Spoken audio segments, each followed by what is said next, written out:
Bonjour, dans une première émission, nous avons réfléchi avec Julien Darmon à la Torah écrite, qui a été le fondement du judaïsme pendant des siècles.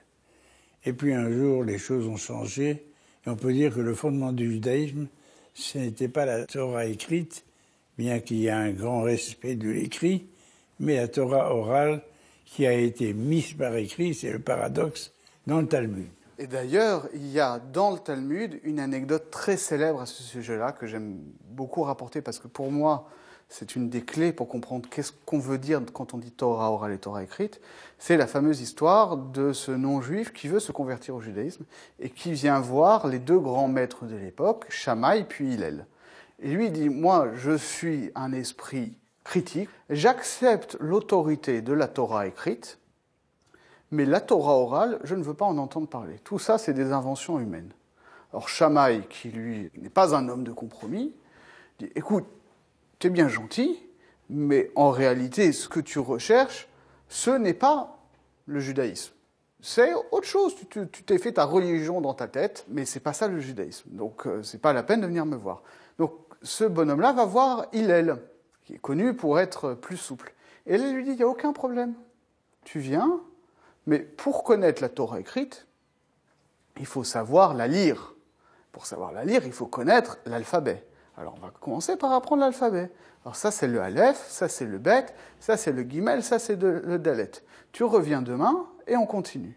Il revient demain. Et il lui dit, alors, on va réviser ce qu'on a vu hier.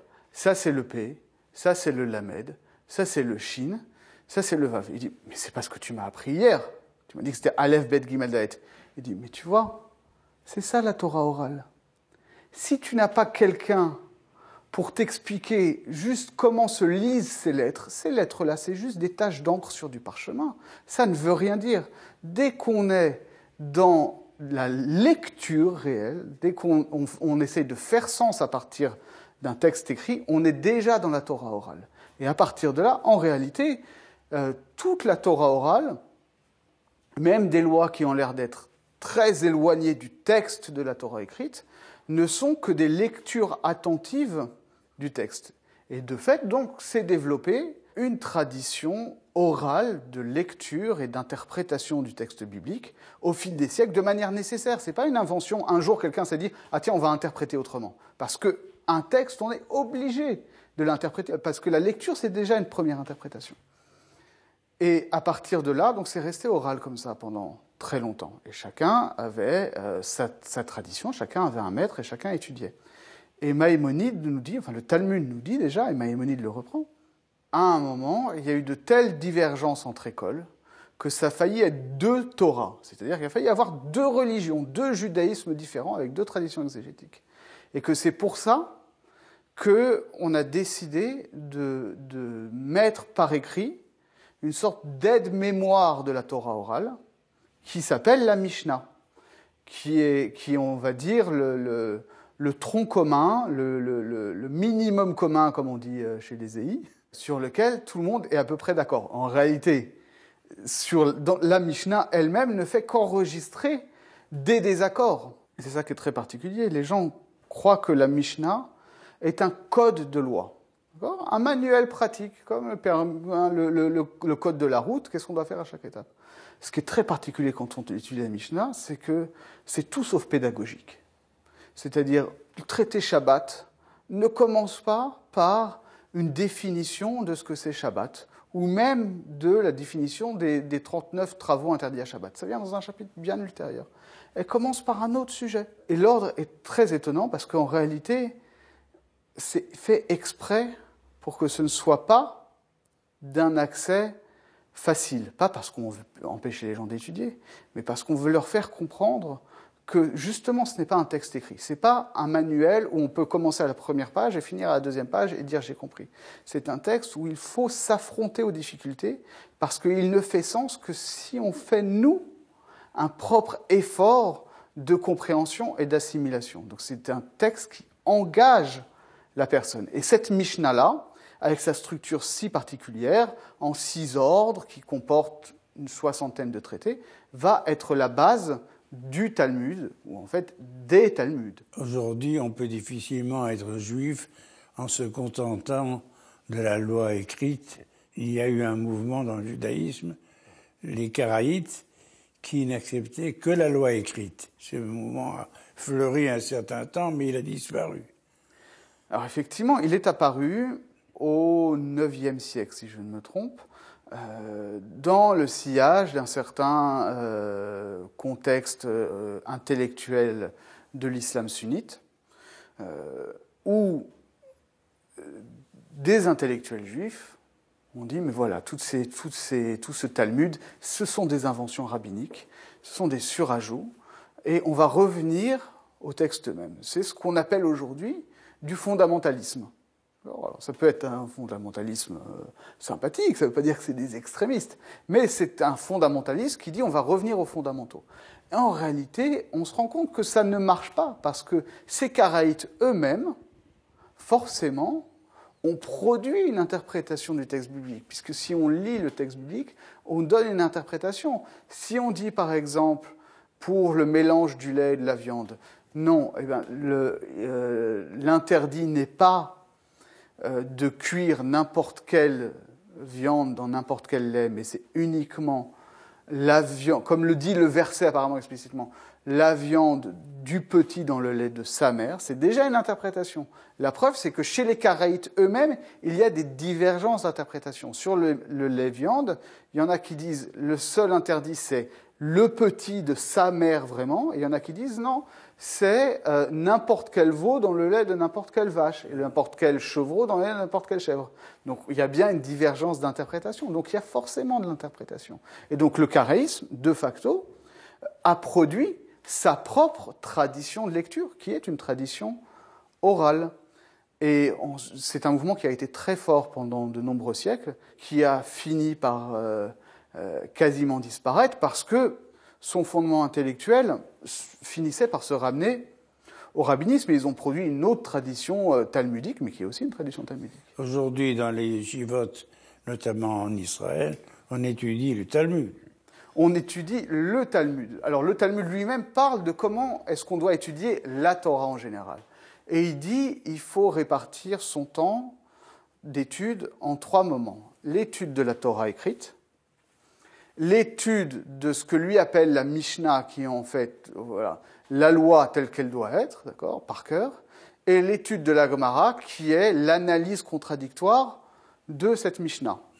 Et on doit à Rabbeinu Tam, encore lui, un immense, le plus grand des Tosafistes, donc c'est le XIIe siècle en France, dit finalement, si on étudie le Talmud tel que nous on l'a aujourd'hui, on est quitte de cette triple étude, parce que le Talmud contient et des exégèses de versets bibliques, et des lois, et l'analyse de ces lois. Donc finalement, on se retrouve à étudier que ça. Alors après, c'est vrai que ça a été poussé dans les yeshivot contemporaines à un point tel qu'on étudie vraiment que le Talmud. Personnellement, je suis un peu critique de cette vision-là, parce que non seulement on n'étudie que le Talmud, mais on n'étudie que certains traités du Talmud, et dans ces traités, on n'étudie que certains chapitres. Ah bon ? Oui, parce que finalement, on va étudier les chapitres qui sont les plus formateurs pour l'esprit. On va étudier les chapitres de Baba Kama, où c'est comme ça, beaucoup de dialectique, ça aiguise l'esprit, c'est formidable. Mais la yeshiva, c'est quelques années, d'accord ? Vous restez 3, 4, 5 ans en yeshiva. Et la vie, elle continue après. Mais comme vous avez une massification de l'enseignement ces 50 dernières années, que toute personne, un tant soit peu orthodoxe, comme on dit aujourd'hui, passe par la yeshiva, alors ça devient le tronc commun et ça devient l'alpha et l'oméga de tout le savoir juif. Et vous avez des gens qui, toute leur vie, étudient les mêmes 3-4 traités du Talmud. Alors que c'est beaucoup plus large. Le Maharal de Prague, au XVIe siècle, s'était déjà élevé contre cette restriction du savoir juif au seul Talmud. Parce que le Talmud lui-même et les autres textes de l'époque disent qu'il y a tout un corpus. Et c'est comme ça, notamment, qu'est né le grand texte de loi qui fait référence aujourd'hui, qu'on appelle le Shulchan Aruch, la table dressée. Les gens croient que le Shulchan Aruch, c'est comme ça, un manuel où on va trouver la loi toute cuite parce que c'est une table dressée. Alors c'est intéressant de voir ce que son auteur lui-même dit de l'objectif de son œuvre. Le Shulchan Aruch, en réalité, est le résumé d'un autre ouvrage beaucoup plus grand qui s'appelle le Bet Yosef. Et dans le Bet Yosef, son auteur, Rabbi Yosef Karo, explique pourquoi il l'a écrit. Il dit parce qu'il y a un autre livre qui est paru avant moi, qui s'appelle le Sefer HaHagur, qui a un projet qui en soi est intéressant, qui est de dire, on a produit tellement de commentaires talmudiques qu'aujourd'hui, si on veut maîtriser tous les commentaires des écoles espagnoles, et françaises, et italiennes, et allemandes, on passe sa vie à ça, et on ne fait justement que du Talmud au sens strict, et on ne fait pas tout le reste de la Torah, on ne fait pas la philosophie, on ne fait pas la Kabbale. Alors, il a écrit un Vademekum, comme ça, qui s'appelait le Sefer HaHagur. Mais le Sefer HaHagur, c'est tout petit. Et Rabbi Yosef Karo a dit non, l'idée du projet est bonne, mais il faut faire quelque chose d'un peu plus grand comme ça. Ça s'appelle le Bet Yosef. Le Bet Yosef, c'est donc une compilation de tous les passages talmudiques et tous les commentaires talmudiques qui concernent la pratique juive aujourd'hui. Et le Shulchan Aruch, qui est déjà un gros ouvrage, en réalité, c'est le résumé de ce Bet Yosef, et il dit c'est pour réviser tous les mois, une fois qu'on a assimilé tout le Bet Yosef, tous les mois on fait tout le Shulchan Aruch pour avoir toujours ça en tête. Et comme ça, ça nous laisse du temps pour tout le reste, pour le Midrash, pour la Kabbale, etc., etc.